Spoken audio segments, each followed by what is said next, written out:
So thank you for doing this, and tell us about the brush fires in Australia, the Prime Minister's reluctance to deal with the climate change issue. What's the current status of the brush fires? Right, so with the bushfires, well, they've been like spreading across our country. Like we've never seen this many before. They've just been in so many areas that usually aren't affected. And our prime minister's doing nothing about it. Instead, he's just talking about the cricket and how great that season is going to be, like all the sports and stuff. But obviously, we have climate change right in our hands, and it's like destroying our entire country. So, it's been really upsetting. And then they've also been trying to pass a bill in my state of New South Wales where they're saying that when they're building coal mines and stuff, they don't even need to consider climate change as a factor. So we did like a massive action outside our Parliament House, and they ended up pushing the bill towards next year because I think they figured out that more people are going to be protesting now than ever with the bushfires. But we really haven't seen any government action, and I went into Parliament House the other day, and one of our parties that is in power right now, the Liberal Party, was saying that, oh, people aren't even asking about how the firefighters are doing. We're all talking about climate change, but I don't think they realize how they're so closely linked, which is really frustrating right now. When you go to rallies, is it mostly young people, or do you see like what percentage are young people and what's? Oh, it's a really good mix. It honestly is. I think like with some of our actions, there are more young people because we are School Strike for Climate. So I guess we just do attract that audience more, and it's a bit easier for us to skip school than for adults to miss work, obviously. But with the bushfire snap action that we had, there was a really, really good mix. There were so many adults there helping out. One of the adults was our MC for the day, and then we had a couple speakers as well. So it's been a really good mix, and we're seeing a better kind of variety as well as the actions go on. And are any of the politicians talking about, well, we need to address this issue? They are. So I did a little bit of work experience the other day with one of the Gosford MPs, so that's the suburb that we have here, and she was saying that it's really, really hard to push climate action or anything like that because the party that does want to do it isn't in power right now. So we just have the Liberals in power, and they're quite conservative with their climate action. And our environment minister, he does want to do some things about it, apparently, but he's more of like, he's not the conservative Liberal, and it's really hard for him to push any climate action as well. So just, we aren't really getting anything right now, and it's just been a bit of a mess. Are they climate change deniers, these liberals who are really conservatives? Some of them are. Like one of our former prime ministers, he outwardly said that, it's just another ice age. It's like just evolution of the world, which obviously it isn't. But some of them are saying that they like bushfires and climate change aren't closely linked, and that it's just something that's happening. Or they're blaming other parties for not allowing backburning. It seems to be a bit of a blame game instead of actually following the science right now. Interesting. So are they using backfires, and does that work, or is it just the scope is too large to really tackle the bushfires? They just really aren't doing anything. They seem to be saying that, they give like condolences and all their best wishes to the victims of the bushfires and the firefighters, but then they don't go any further with that. They're just like, oh, okay, sorry, and then that's it. Yeah. Same it just here isn't with moving. school shootings. Okay, yeah. But you don't have those, do you? Where school No, shooters? no, it's not very common here at all. Yeah, good. Well, let's talk about you a little bit. What are three words to describe you as a person? I don't know. Probably, I feel like after joining school strike, probably a bit more like political for sure. Like, yeah, definitely. I don't know, argumentative at times. Like, I'm happy to have that discussion, and maybe like friendly. I guess I hope I'm friendly, but yeah, Okay. yeah, yeah. And where and when were you born? I was born in Australia, July 16th, 2002. So you're a Leo. No, I'm a Cancer. Oh, July 16th. Right. Yeah, And do you identify with being a homebody, sensitive? yeah, for sure. A lot of crying as well. Yeah, Oh, it's definitely me. what about your birth order? Sorry? Birth order. What? How many siblings do you have? None. It's just me. Uh-huh. And Yeah. are your parents originally from India? Yes, they are. And did they immigrate or were they born in Australia as well? They immigrated. And why did they pick Australia? Um, well, I honestly don't know. So I already had one auntie that was living here when my mom immigrated. So I think it was just there's a bit of family, but then I also have quite a bit of family in the US. So it's just kind of like 50-50 almost. Yeah. Mm. And nowadays it's really hard, obviously, to immigrate to the U.S. our Yeah, lovely yeah. with our lovely president. And what kind of values did you learn from your parents? I mean, have they influenced your trajectory to be an activist or not? Um, my entire family's like really politically aware. Like they've always been one to, get involved in social issues and like help out. And especially my grandfather, he did heaps in India with like building schools and like, doing all that kind of stuff. So that was definitely there. And I think like so that value of being socially aware is really, really important. And I think that's something that's come down from my parents. Um, and also just like making sure to do what I can, I guess, because I feel like everybody tries to do their own part, whether that's like donating money or anything like that. That's something that's just kind of run through my family. Yeah. Nice. It's like Gandhi said, be the change that you want to see. Yeah. And what do you do in your daily life? Because that seems to be the issue: is that we know about climate, but we drive cars and we, buy Yeah. stuff with packaging on it. What do you do in your daily life to be environmentally conscious? Yeah, I feel like I do like the very basic things like recycling, but then also like instead of using cling wrap and stuff, using like beeswax wraps or those kinds of things. And like even in my family, we definitely like I try to push for that change, and I'm like, no, we're not going to use cling wrap anymore. Like those little things.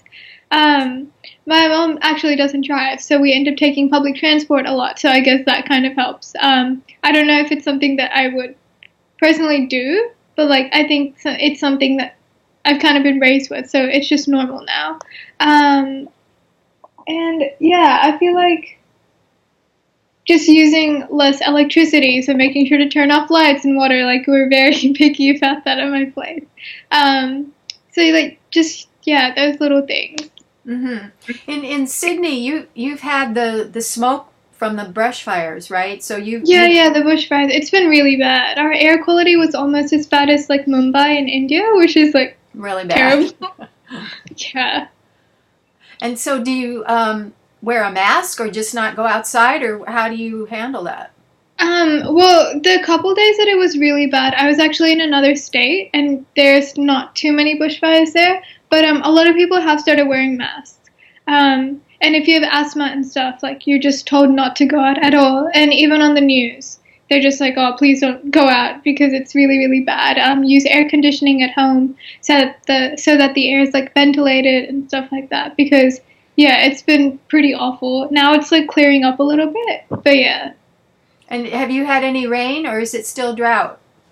No, we have had a little bit of rain, but the thing is, it's raining in parts that don't necessarily need it as much. Like it's not raining on the farm areas and those kinds of sectors, as much it does in the city. So it's not the best, but we have had little bits here and there, which is a lot better than not having any at all. So, yeah. Yeah, right. And then, how did you become conscious of the climate problems? What got you involved and aware? So I joined the Australian Youth Climate Coalition at the start of last year, and that was just because my school sent around an email about, applying for the Student Climate Leadership Program, and I was like, oh, okay, that sounds kind of interesting. And I didn't really have too much going on, so I was like, oh, I might as well do something. And then I joined that, and I started realizing that climate change is this like massive problem because we don't really learn too much about it at school. Like it's just there for the curriculum and to hit that syllabus stop point or whatever. But then I found out that all these young people were doing so many campaigns and actions to actually get government action, and I was like, I want to be a part of that. So from there on, I just started going to more events and then like speaking at a couple, and then I joined School Strike for Climate, and I think that was really, really great and really pushing people out there and like getting that political awareness and that social awareness as well. Mm-hmm. And Yeah. do you go to a government school or a private school or what high school? So we have things called like selective schools here. So there's like government schools. So selective schools are basically where in sixth grade you write a test and then you get into a certain school based on your mark. If you want, like if you want, it's like kind of like a gifted and talented school, if that makes more sense. So I go to one of those. Well, I used to. I went there from seventh grade to 12th grade because that's our high school here, and yeah. Yeah, so it's a bit more of an academic push there, I guess, in some ways. Yeah. So are you in university now? So I just finished 12th grade, and then university here starts late February. And where So will I you, just have massive holidays, yeah. where will you go to university? I'm not sure yet because I haven't got my results, but I want to go to University of Sydney. Well, that's not very much time to figure out where you're going to go. So what we do here is we put like our preferences. So we get 5 choices, and then we go like this course, this university, this course, this university, and then December 17th we get all of our results, and then if we get into that course, then that's great. If not, you can swap your preferences around as well. So you have to let them know I want to major in environmental sciences or something at this university. We work a little bit differently to the US. So here, it's like if you want to do law, you just put down law. You just put down like arts law, and then if you want to do like politics, economic, and philosophy, that's like 1 degree. You just go straight into that. We don't really have the whole like you major in this and then you do this. It's kind of like putting a course down straight away. Hmm. And what Yeah. did you say that you wanted to study? I put down arts law. So like law arts because you have to do a double degree here in a lot of universities. So that's the one that I would do. And then I also put down like a basic arts degree and then also like politics, economics, and philosophy as one of them. Because yeah. And would you like to be a lawyer? I don't know if I'd want to practice law exactly, but I'd want that degree. So like if I went into politics or anything like that, I think that'd just be a really good umbrella kind of. Yeah. In Britain they have barristers and solicitors. Is it the same way in Australia? Yes, they do. Yeah, we have that too. It's just, yeah, you got to do like honors and all of that as well. So it's just kind of, I think in that way we work similarly to the US in terms of law. But yeah.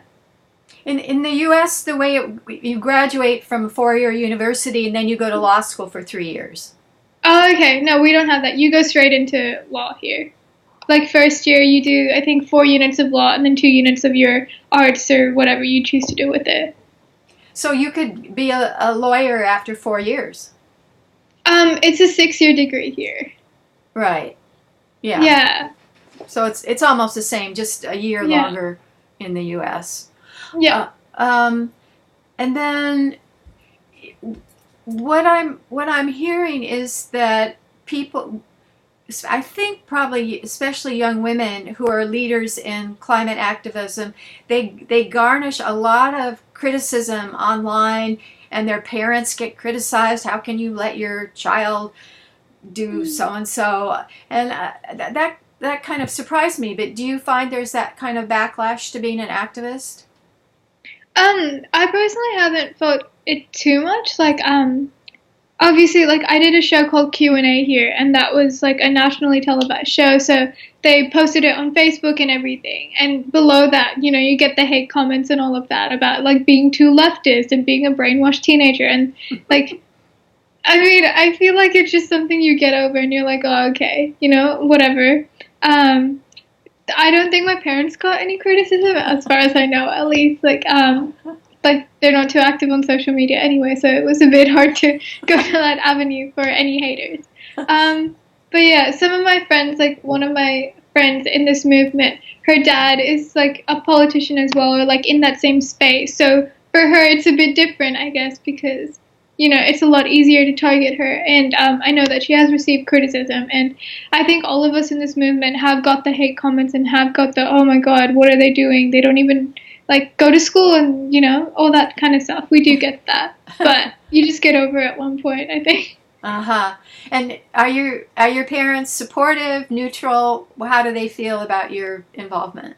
They're pretty supportive about it. Yeah, at first they were a bit iffy and like quite skeptical, but I think as it's gone on and as I've become more involved and as I see the impacts of climate change, it's just, yeah, they're like, okay. And even with like skipping school or anything, they've been a lot better. Yeah. Have you been doing the, when you were in high school, did you do the Fridays strike from school?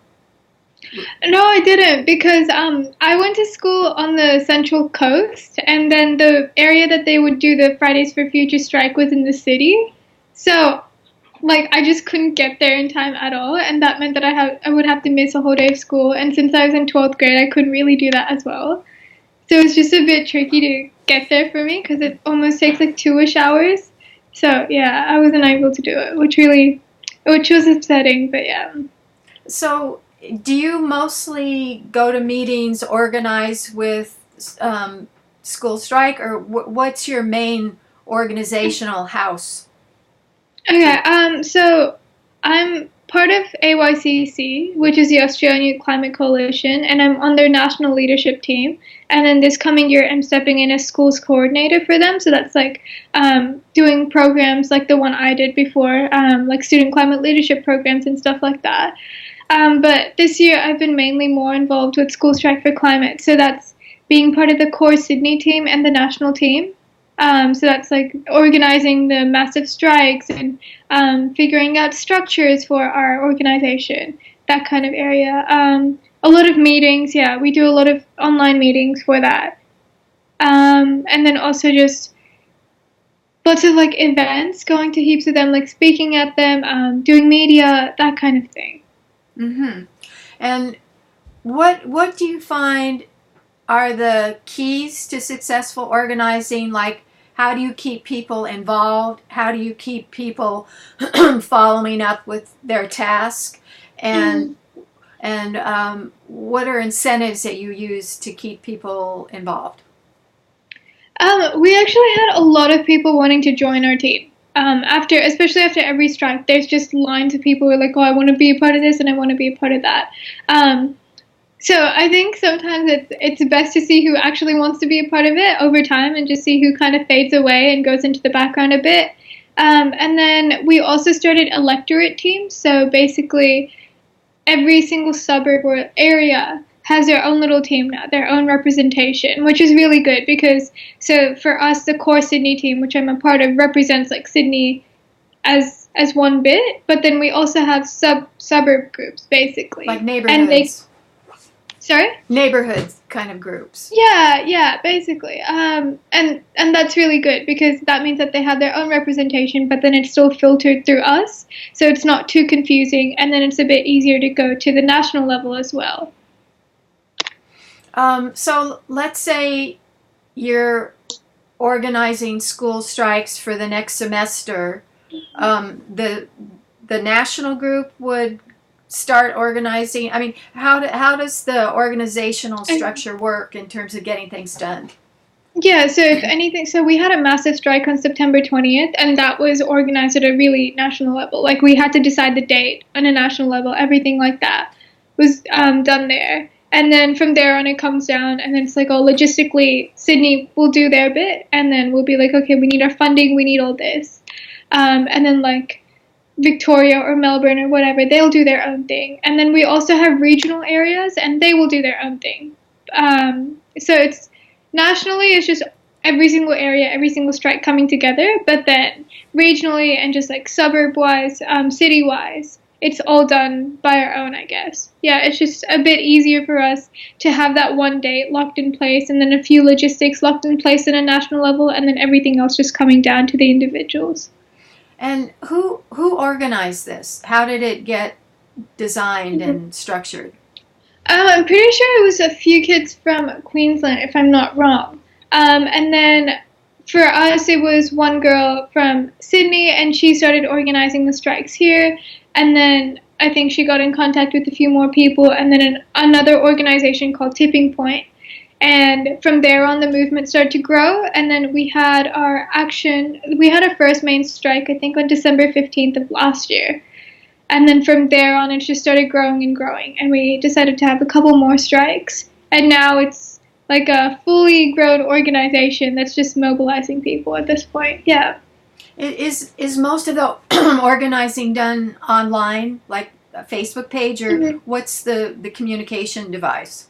A lot of Messenger and Facebook, especially Messenger. Just the group chats are really, really easy to make for us. And then, setting up calls. We use a platform called Zoom for that, which is really good.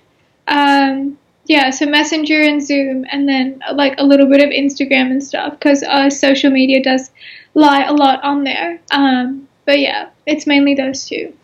And then what about percentage that are female in terms of leaders in the movement? I'm not sure of the exact percentage, but I can definitely say it's a lot more in comparison to men. It's a really heavily female-dominated movement, and I think that's one of the best things about it, because it's just like it's bringing those marginalized voices up, and yeah. That's why I'm doing this book, because it is mostly female, and I'm curious about that. Why do you think that there are more girls than boys involved? Yeah. This is internationally, not just Australia. Yeah, we were talking about this. So I was doing this panel at Parliament the other day, and the same question came up from an audience member. And I said that it was because we look at the earth in a really feminine way, I think. It's like Mother Earth and just those kinds of things. And we romanticize the aspects of nature in itself. And I think that's intrinsically linked to females that need to like nurture the world and that kind of thing. So I think it comes from there. And also for me, the climate movement is so intersectional, so it just raises those marginalized voices. So being a female, we're obviously really marginalized in that sense, like the patriarchy and all of that. So I think this movement really allows us to step up and speak up for what we want. In high school, did they discuss feminism and the women's movement and women's historic oppression? Yeah, no, it's definitely something that we've worked on. I know that for most of my essays, and for especially 12th grade, I did a feminist lens. So it's something that's talked about a lot. And I think like my passion for climate activism and feminism just really came together in that sense, which was really nice. Absolutely.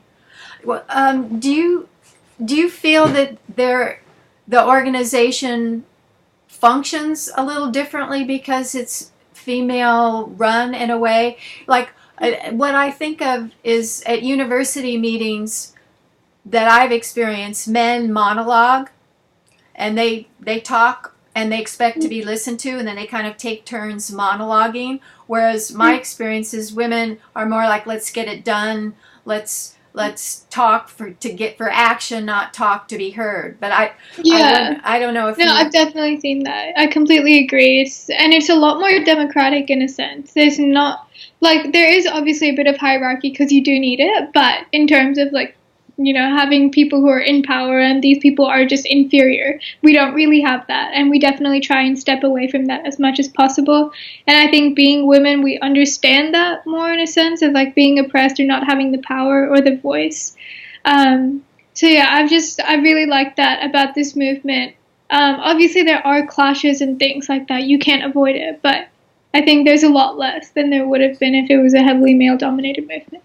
And what are clashes about? What kind of themes cause conflict? Yeah, so they can be about like disagreeing over the date of a strike or an action, or who gets a bit more media. Like obviously we're human and we're teenagers and we get into those things, but I think we're really good about getting over and just being like we have that one goal of climate action. So I guess even if we are a little bit mad at each other, just frustrated at one point because we're dealing with school and this and like other stuff, family stuff as well, we're able to move on and just say, okay, we have to get this done, and that's it. Right. Um, a lot of times in liberal political action groups that I know about or read about, they get into conflicts over who's the most pure ideologically. And it's like, Mm, oh, you're not pure. I'm pure about this, or so and so's not politically correct, or so, and it becomes these ideological purity up, conflicts that yeah. defeat the purpose in my point of view. But I don't know. Do you ever get into those ideological Um, purity contests? I mean, I guess sometimes it's not ideologically pure. It's more about like I don't know, like democracy. That seems to be a bit of an issue with our group, especially like we're trying to restructure as well so that we're a bit more efficient and productive. Um, and the idea of like whether we need to be democratic or whether we're undemocratic or whether we do need hierarchies, that seems to be the real point of contention in our group right now. And yeah, it has caused a bit of debate, but I think it's also a really great way to have a conversation because it's something that's so politically relevant to us as well, just in general, because we are supposed to be a democracy in that sense. It's really interesting, though, to see whether we do want the hierarchy and whether a hierarchy defeats a democracy, that kind of thing. But not really ideological purity in that sense. Do you, there's an old classic, I think 1960s second wave feminist article that's real well known by Joe Freeman called Tyranny of Structurelessness. Oh, okay, I haven't heard of that. Yeah, I'll send you a link. But what she said is the woman movement was trying to be so democratic Mm-hmm. that it denied that in fact there are structures, there are natural leaders or people who are talented one thing or the other, and it's better to acknowledge those kind of hierarchies than pretend they don't exist because they do. Mm, I'll send that to you. It'd be an interesting article because the second wave of the women's movement went through the same kind of discussion. We want to get things done, mm. but how do we do it that fits in with our values? Yeah, okay, that makes a lot of sense. Yeah, it's interesting. What do you think is that's characterizes your generation that allows people at 10, 8 to start movements or to be socially aware? Yeah, I don't know of any other generation where people started so young to be activists. Do you think it's social media or what's? Yeah, I think it's definitely social media. Because with Instagram, you literally log on and then you see a bunch of, posts about celebrities and stuff, obviously, but then you also have that really political side of Instagram. The one that's, talking about having a social media blackout because there's protests going on in this country. And you see heaps of posts about climate change, and even celebrities are coming up and standing up for climate action, and they're saying that, we need to do something about this. And I also think it's a bunch of fear that we're really forced upon because our generation is going to be affected by climate change the most, and that's our future. So I think it's both social media and fear that are really well linked in driving that. Yeah, I'm thinking of a boy in the U.S. that I think he was 8 when he started a program where you'd give kids food in backpacks on Fridays so they could have food over the weekend. So Okay. it wasn't climate change. He was compassionate and saw kids that were hungry. So it's not just climate change. It's in all different areas that really young people are speaking out. That's really cool. Yeah, I think it's just that social media then it's And just like that's been amazing for us. And it must have something to do with feeling confident because I think probably generations ago we're taught children should be seen and not heard and that they weren't respected. And there's something in contemporary times where kids feel more empowered and like they have a voice and should be listened to. Yeah, I think for we've had like children raise up before, like Malala and those kinds of people have obviously been really inspirational. And Greta Thunberg herself, she's so inspirational. And I think it's like social media plus looking at these inspirational people around us, and we're like, oh, okay, if they can do it, why can't I do it? And a lot of our campaigns, and even School Strike for Climate, for example, like you wouldn't have ever seen a youth movement this big before, or the Australian Youth Climate Coalition. It's all run under people by the age of 30, I think. So it's just really, really great to see all these organizations stepping up as well. And I think that just gives kids like a safe place to raise their own voice instead of just being really singled out or really terrified of doing it on their own.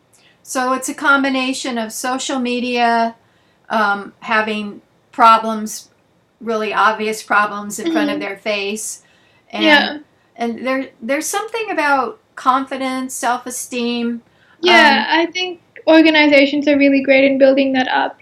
And it's also like every night on the news, there seems to be a new world crisis. Before, I don't know, but I don't think it was televised as much, or I don't think news really spread around that much. It was just harder. But now it's so easy, you just send a text message or you watch a video and you find out everything about everything. So it's more confronting, and I think that makes it more empowering in a sense, but also more terrifying, and that just really helps motivation. Right. How many followers or whatever do you have on your Instagram account? So on the school strike, on Australia's School Strike for Climate, we almost have 50,000. So it's I think a few months ago we had like 20,000. So it's just really skyrocketed, and it's amazing to see that growth in such a short period of time. And yeah. Do you attribute that to the bushfires? No, I think after every single strike, so after September 20th, which was our mass strike, we had about 80,000 people come. And our Instagram followers just, they shot up like crazy. And so, yeah, every time we have a massive event or an action, it just goes up. It snowballs. Interesting. Yeah, it really does. There's a lot of logistics in having a lot of people in one place with security and toilets and food and how do you organize all the logistics of a large strike, a large gathering, a rally? Well, we're really lucky to actually work with a couple adult people, I guess, who can really guide us. So we work with Tipping Point, Stop Adani, Greenpeace, AYCC, and they're just super great about guiding us because they also do fight for climate action, obviously, but then they do have people who are older, so they actually have legal licenses to do all these things, and they're able to liaise with the police and make sure that we do have toilets and that we do have a great sound system. So it's been really, really helpful in that sense, and obviously as people like myself, we go out of high school, we can kind of step into the supporter roles more so. Which is something that we're currently looking at while restructuring our organization. So that there would be a system in place to have contact with the high schools? Yeah, basically, because it's a youth-led movement, and we don't want people outside of the youth space to be obviously just too involved in this, and we do want them to have another role instead of just being another school striker, because they aren't. I see. So they'd be like an advisor rather than a it's still something that's being figured out, but especially this year, we've lost a lot of people, or we are going to lose a lot of people because simply they're just leaving high school now, and they're moving into university or other spaces that they want to go in. So we really need to figure that out. Yeah. In terms of tactics that work to reach people, it seems that visuals are really important. What really gets people's attentions is I don't know, Greta sitting in front of the parliament with her little sign or something like that. So what do you find are really useful attention grabbers to get people's attention focused on this issue? So like when we do our strikes, we make sure that the space that we have isn't obviously too big because no matter how many people come, it's gonna look like it's never full, and that's not what we're trying to go for. So with the strike that we had on September 20th, we wanted to make sure that we had a space that was big enough, but not too big. But it ended up overflowing because we didn't expect those numbers anyway. But that visual of having 80,000 people in an area that's probably supposed to hold like 30 to 60,000, probably around 60,000. That looked amazing because there was people everywhere. And when we had drones flying over and taking photos of it, it just looked great for media. And I know Melbourne did a similar thing. You know, every single place that we've had an action or a strike does the same thing. We make sure to choose spaces that are just kind of the right size or a little bit smaller, even if we're not expecting the numbers, to make sure that our media does capture it well. Mm-hmm. And do you do like press releases and like a steady flow of information to Yeah, media? yeah, for sure. So, with September 20th, we had about 2 weeks beforehand, and we started releasing videos and everything, not just reaching out to students, but also different demographics like parents. And a lot of social media, a lot of journalists do reach out to us, like the ABC, BBC, those kinds of news channels are really great in helping us. Right after the strike, I did the Today Show, which is kind of like the morning show. Like everybody in the Sydney core team, we all kind of applied to be like a media spoke, so we do have that role as well. So on the day of the strikes, I remember the morning of it, there was just so much media, and we had to keep doing all these interviews and that kind of thing. Like Vogue also reached out to us, so it's just really great to see all these other organizations and like media channels reaching out to us as well. And then we also speak at heaps of events, like we go to union events and we talk at them, or like the nurses union, teachers union, that kind of thing. And then there's also like market stalls. I know I went to the Sydney Vegan Market and we just handed out flyers that day. It all strips down to the basics as well, just, postering, that kind of thing, which our neighborhood kind of teams are really, really great at helping us with that. So yeah, it comes down to the basics all the way to going to TV shows and that kind of thing. And what would the attention-getting header be on a flyer or poster? Is it climate strike, or how would you lead? Yeah. So for September 20th, our main thing was global climate strike because we'd never had one with everybody. We just had a student climate strike before, so we really wanted to make sure that it said global. So it's like every single person all across the world is coming together, and that was our main focus. Mm-hmm. And do you have contact with like school strike groups in other countries? Do you kind of keep informed about what they're doing and get ideas from each other? Yeah, yeah. So a couple people are really, really involved in international discussions, and that's been really good. We've also been talking more to like Fridays for Future and that kind of thing on an international basis. So having those calls have also been really, really great, because it helps us in our own kind of structuring of our Australia kind of group. And then it's also great to see different ideas because for September 20th, that was a worldwide thing. Like during, I think, September 20th to 27th, that was a main week of climate action. Why do you think that Greta Thunberg got so much attention? I mean, she just kind of mushroomed into this global heroine, kind of a second Malala person. Yeah. Why her? I think being a female, being so young, those two bits yeah, I would say those two things are really what capture people because usually, females are obviously oppressed, and so it's just kind of easier to brush them aside, but she never stepped down, and I think that's the most empowering thing about her. And like starting to just strike every Friday, I mean, skip school, that kind of thing, it's just not normal at all, and it's never been seen before. So just starting a new trend almost that's actually for positive use. I think that's one of the most inspiring things about her, and that's why this whole movement has grown from. Maybe another thing is that she is really in your face. She says, Yeah, you should be ashamed that the and adults how have. dare you? Those kinds, like her rhetoric is really great as well, and I think that goes a long way in changing the minds of politicians or putting any governmental pressure at all. Because she just says it like it is. You know, Mm. you know that story of the emperor's new clothes. I always think about Yes. that, and she's kind of like the kid in the audience who says he's not wearing clothes. You know, we're in danger here. Yeah. Yeah. No, I completely agree. What other global organizations do you look to that are effective in fighting climate change? Um, well, in Australia, we work a lot with organizations like Stop Adani. What's Stop And Adani? so Stop Adani, basically, we have Adani. He's a coal miner, and he builds massive coal mines in Australia. Is he So like a there's cartoon character?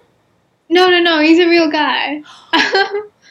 Yeah. So he's a big full-fledged coal miner. He's like a multimillionaire, and he chooses to build a lot of coal mines here. And they're one of the biggest that we have, or that we're going to have if they get approved. So there's an organization that's called Stop Adani that really goes to stopping Adani, I guess, and stopping the approval of those coal mines by governments. Um, and yeah, we work really, really closely with them. They're super great in helping us with like logistics of like sound and everything like that. Um, and then we also work closely with Tipping Point, which is another climate action group, which has one of the organizers from there. She's just been guiding the entire School Strike for Climate movement in a sense, like with liaising with police and stuff, and just setting up discussions. She's been amazing with helping us. With How old that. is she roughly? Oh, I don't know, probably late 20s, 30s. So yeah, it's still quite young people, but then we also have other organizations like Greenpeace, and they help us with our postering, and they have a massive warehouse where we can all go and paint our posters and everything like that. So it's been great. Even financially, they donated about $10,000 to us for the strike. What other? Oh, like the Australian Youth Climate Coalition. They've been amazing. We work super closely with them, especially for September 20th. They were really, really great in facilitating some of the conversations. But now School Strike's trying to become our own little thing, so making sure that, financially we are able to get our own bank account, get our own kind of structure going. And I think that's something that's great, because as we mobilize more people and as we grow as an organization, it's something that we're able to do now. And especially if we have people in supportive roles, then it'll be even better. Can people Yeah. give money that's tax deductible, like to a charitable organization? Can you fundraise that way? Yes, we do, and we also have like GoFundMe's and stuff like that set up. So yeah, crowdfunders as well. So whenever there are strikes, we do have like buckets going around if people want to donate to us. Yeah. Mm-hmm. This is kind of an end note, but there's an old stereotype that Australian men are kind of chauvinist and call women birds, and hang out in bars and talk about the birds. But is that changed? Is that like really an old mean stereotype? Mm, I feel like it is. I mean, obviously you do have those people still around. Like, you can't really do much about that. Hopefully they'll just die out one day. We'll have a new generation where that doesn't exist. But it's definitely changing. I think just the female and male balance is changing.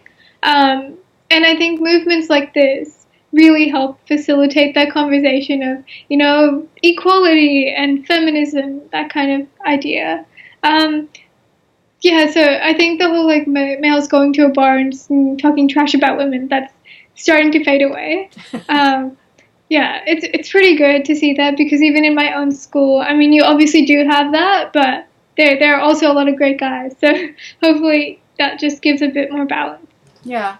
So roughly, what percentage of young men would you say are involved in leadership in school strike? Um, so usually for every strike, we have about one male MC and one female. This time we chose to have two females for Sydney, because we didn't really want to go down the whole gender route and say that, oh, it needs to be this and this. And especially when we're trying to go with gender fluidity and things like that, we just didn't really see it necessary. But in our core team itself, we have about 2 males and the rest are females. And we have about 10 females and 2 males in Sydney core team. Nationally, it obviously varies, but there does tend to be a lot more females in the movement. So just in our thing, like 2 males, 10 females. It's yeah. It's so interesting. I talked to a woman in Georgia, Hannah, and she said that she thinks one of the things is that high school boys don't think it's cool to be an activist. So, and girls don't care. They, if it's an issue that's important, they'll fight. But for boys, it's not cool. Yeah. I don't know if it's not cool because in my school, a lot more females were like very dominant in like their political voice and making sure that their opinion was heard. But then we also do have a lot of guys who are very politically aware and socially aware. So I think the difference is that females choose to step up that little bit, or they want to be heard, and they're wanting that, feeling of being heard for the first time. And I think that might come from the patriarchal roots. I'm not 100% sure, but I think with males, they already have that, my voice is heard. Interesting. My thoughts are validated, that kind of thing. Yeah, that's so interesting. Wow. Are you optimistic or pessimistic that we'll be able to turn around global warming and climate change? I think that my generation, when we step into power, will definitely do something about it, but I'm just not 100% sure with the governments that are in power right now across the world. So I guess it's a bit of 50-50. I'm not 100% sure whether we'll actually turn back the clock and, be able to stop reaching that threshold of the tipping point where we just are overheated, I guess, to a point where it's unstoppable and irreversible climate change. So I think a lot of it will be left to my generation to clean it up. But then also a lot of countries are declaring climate emergency now. Like, I know that Parliament in Europe just did, which is amazing that those kinds of countries are really stepping up. But just in my own country, Australia doesn't do that much in a sense, and I think we have the capacity to do a lot. We're still the 3rd biggest exporter of coal, and just those kinds of facts, they don't seem to be changing. And yeah, I guess that's quite frustrating sometimes, but I think with having so many great people and these amazing organizations, you do have a little bit of hope and optimism left in you, even after all of your corrupt government. The amazing thing to me is climate change deniers like Bolsonaro in Brazil and Trump in the U.S. and you in Australia. Yeah. That they can deny it. It's just, it's the emperor's new clothes. Dude, the emperor is not wearing clothes. He's nude. Yeah, it's crazy that people still say that. I don't know, like, do they not see the world? Or do they not care about their grandchildren or their children? Yeah, that's the thing, because most of these leaders do have kids, and I'm like, do you not care about their future? Yeah, it's unbelievable. So 5 years from now, you'll be graduated from university, maybe working as an attorney. What will you be doing, let's say 5 years from now? So I'll be 22. Hopefully I'll be almost done with law, I think. Depends whether I choose to do that extra year or not. Hopefully in some sort of political space, because I really do want to get there. I don't want to be a politician necessarily. I'm not ready for that. But just like policy advisor or analyst, I think that would be really great to be in that area of making like political change. I guess it's more legislative and that's more legal in a sense than being a school striker. And I think after all the experience of doing this, I'd really like to use it in that area. Why not run for office? I mean, 5-6 years from now, people might say, okay, the old ones have screwed it up so much, let's let a fresh viewpoint come in. I definitely think some people from our organization will, and they definitely should, because they're amazing and they'd get all the votes from us. 80,000 people, that could make a difference. Exactly, like we've already started campaigning basically at this point. Yeah, no, I don't know. I feel like politics is just a cutthroat area sometimes, and at 17, it just seems like a lot. But like, I think the hate that we get now is just nothing in comparison to the hate politicians get, and it's also the fact that the older generations, or the generations before us at least, their minds sometimes are quite conservative. So I don't know how far they go along with taking climate action or anything like that. And that's something that I know we'd stand for. We'd stand for, the LGBTQ plus communities, feminism, and those would be the core values or tenets for us. And I don't know how that would really be pushed along until we're really old, like not really old, but around like 40s to 50s, and that's still quite a while. Yeah. Oh, interesting. Have we left anything out that you would like included in terms of tactics or goals or feminism or anything? Yeah, we do have three goals. So, like for School Strike for Climate, we kind of have three main principles that we've set. So one of them is to close down the Adani Carmichael mine, and to leave all coal, oil, or gas in the ground. And then our second one is to have 100% renewable energy by 2030. And then our third one is to fund a just transition for workers in the coal mining industry. Because we really do understand that whole financial stability bit, and that's something that we've been trying to get across.